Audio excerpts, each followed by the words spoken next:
Hi friends, ఈరోజటి మధ్యాహ్న news. Salaar కలెక్షన్లు 500 కోట్లు. ప్రభాస్ నటించిన సలార్ సినిమా బాక్సాఫీస్ వద్ద రికార్డులు సృష్టిస్తుంది. ఇప్పటి వరకు ప్రపంచవ్యాప్తంగా 500 కోట్లు కొల్లగొట్టి కలెక్షన్లు వచ్చినట్లు చిత్ర బృందం ప్రకటించింది. బాక్సాఫీస్ రికార్డులను దేవా రిపేర్ చేస్తున్నాడని క్యాప్షన్ పెట్టింది సలార్. Happy birthday Ratan Tata. పెద్దగా పరిచయం అక్కర్లేని పేరు రతన్ టాటా. టాటా గ్రూప్ ఆఫ్ కంపెనీలను అంతర్జాతీయ స్థాయికి ఎదిగేలా కృషి చేసిన వ్యాపారవేత్త. కుబేరుడు అయినప్పటికీ సాదాసీదా జీవితం ఇష్టపడే ఆయన నేడు 87వ ఏట అడుగు పెడుతున్నారు. 1937 డిసెంబర్ 28 నాడు టాటా కుటుంబంలో రతన్ జన్మించారు. 1961లో టాటా స్టీల్ కంపెనీలో ఉద్యోగిగా తన ప్రస్థానం మొదలుపెట్టారు.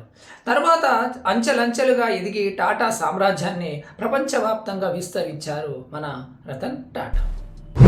పార్టీ నుంచి ఎవరు వెళ్ళినా నష్టం ఏమీ లేదు. వైవి సుబ్బారెడ్డి, ఆంధ్రప్రదేశ్. తమ పార్టీ నుంచి ఎవరు వెళ్ళిపోయినా నష్టమేమీ లేదని వైసీపీ నేత వైవి సుబ్బారెడ్డి కామెంట్ చేశారు. మళ్ళీ వైసీపీ అధికారంలోకి వస్తుంది. మరోసారి జగన్ సీఎం అవుతారు. మా టార్గెట్ 175కు 175 సీట్లు. అందులో భాగంగానే మార్పులు చేస్తున్నాము. ఎక్కడ పార్టీ ఇన్ఛార్జీల పనితీరు బాగలేదో అక్కడే మార్చాము. వంశీకృష్ణను ఎమ్మెల్సీ చేసి గౌరవం ఇచ్చాము. కానీ పార్టీ మారితే ఆయనే సమాధానం చెప్పాలని వైవి సుబ్బారెడ్డి కామెంట్. చలిగా ఉందని స్టవ్ పక్కనే నిద్ర. ఏమైందంటే ఢిల్లీలోని న్యూ మంగళపూర్లో క్లబ్ బౌన్సర్ వినయ్ అరోరా 36 విచిత్రకర పరిస్థితుల్లో ప్రాణాలు కోల్పోయారు. గదిలో చలిగా ఉందని స్టవ్ అంటించి పక్కనే పెట్టుకొని పడుకున్నాడు. నిద్రలోకి జారుకున్నాక మంట అంటుకొని గదిలోని దుస్తులు, కుర్చీలు, ఇతర వస్తువులు కాలి బూడిదయ్యాయి. వినయ్కి కూడా మంటలు అంటుకున్నాయి. స్థానికుల సమాచారంతో అంబులెన్స్ రాగా అప్పటికే అతడు మృతి చెందాడు. పోలీసులు దర్యాప్తు చేస్తున్నారు. చూసారా, మనం పడుకునే సమయంలో పడుకున్నామంటే మనకేం జరుగుతుందో తెలియదు. మరీ స్టవ్ పక్క కంటే ఇలానే జరుగుతుంది. సో ఇలాంటివి చేసేటప్పుడు జాగ్రత్త. కాంగ్రెస్లోకి ఈటెల క్లారిటీ. బీజేపీ సీనియర్ నేత ఈటెల రాజేందర్ కాంగ్రెస్ పార్టీలో చేరబోతున్నట్లు వార్తలు వస్తున్నాయి. దీనిపై ఆయన క్లారిటీ ఇచ్చారు. నేను కాంగ్రెస్లో చేరట్లేదు. కాంగ్రెస్ నాపై దుష్ప్రచారం చేస్తోంది. లేదంటే పార్టీలో ఉన్నవారే నేను బీజేపీని వీడాలని ప్రయత్నం చేస్తున్నారు. నేను మల్కాజ్గిరి పార్లమెంట్ స్థానం నుంచి పోటీ చేయబోతున్నా అని ఈటెల రాజేందర్ వివరించారు. అంగన్వాడీతో మాట్లాడిన బాలకృష్ణ. తమ డిమాండ్ల పరిష్కారం కోసం అంగన్వాడీలు హిందూపురం టీడీపీ ఎమ్మెల్యే నందమూరి బాలకృష్ణ ఇంటిని ముట్టడించారు. ఆ సమయంలో ఆయన అక్కడ లేకపోవడంతో అంగన్వాడీలు ఫోన్ చేశారు. ఈ సందర్భంగా అంగన్వాడీలకు తమ మద్దతు పూర్తిగా ఉంటుందని బాలయ్య ఫోన్లో చెప్పారు. డిమాండ్ల సాధన నెరవేరే వరకు పోరాడాలని, లేదంటే తాము అధికారంలోకి రాగానే పరిష్కరిస్తామని పేర్కొన్నారు. దీంతో అక్కడున్న వారు జై బాలయ్య అంటూ నినాదాలు చేశారు. 85% హామీలు ఎగ్గొట్టారు అచ్చెన్నాయుడు.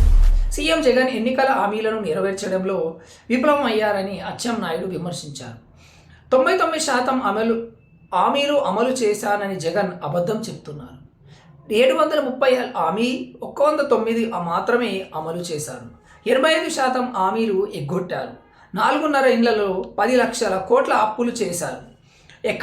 ఎక్కడైనా ఒక్క ప్రాజెక్టు కట్టారా? ఒక్క ఎకరానికైనా నీరిచ్చారా? పోలవరం ప్రాజెక్టు 74% పూర్తి చేసి ఇస్తే గోదావరిలో ముంచేశారని అచ్చెన్నాయుడు మండిపడ్డారు. గన్ సృష్టికర్త కన్నుమూత. గన్ సృష్టికర్త గ్యాస్టన్ గ్లాక్ 94వ మరణించారు.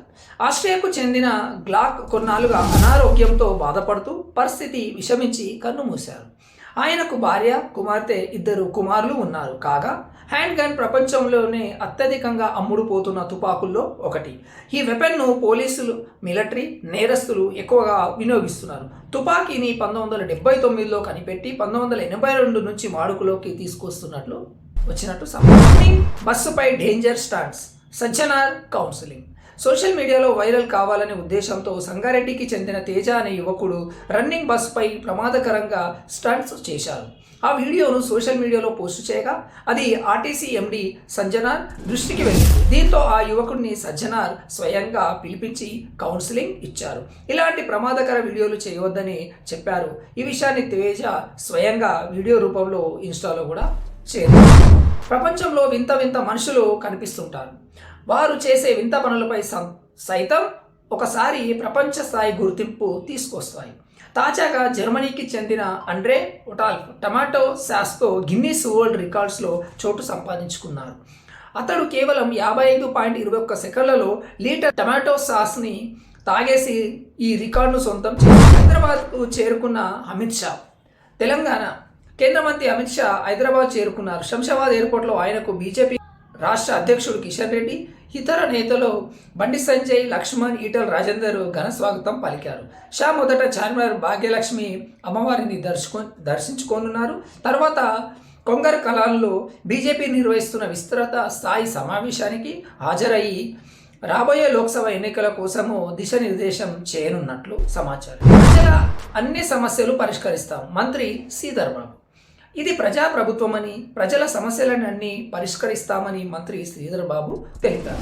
గురువారం ఆయన రాజేంద్ర నగర్ సర్కిల్ పరిధిలోని రాజేంద్ర నగర్ వార్డులో కార్యాలయంలో డిప్యూటీ కమిషనర్ రవికుమార్తో కలిసి ప్రజాపాలన దరఖాస్తుల స్వీకరణను కేంద్రాన్ని పరిశీలించారు. ఈ సందర్భంగా ఆయన మాట్లాడుతూ ప్రజల్లో చాలా సమస్యలు పేరుకుపోయాయి, వాటిని త్వరలో పరిష్కరిస్తామని బెస్ట్ డాక్యుమెంటరీగా ఆస్కార్ చల్లగరిగా.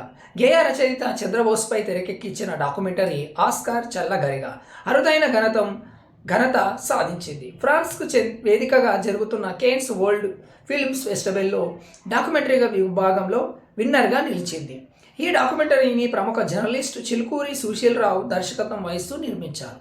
చంద్రబోస్ స్వగ్రామంలో చల్లగరిగాతో ఆయనకు అనుభవాలను ఇతివృత్తంగా తీసుకొని ఈ డాక్యుమెంటరీని రూపొందించినట్లు జర్నలిస్టు సుశీల్ రావు చెప్పారు. థ్యాంక్ యూ అండి. మరొక న్యూస్తో మళ్ళీ కలుసుకుందాం.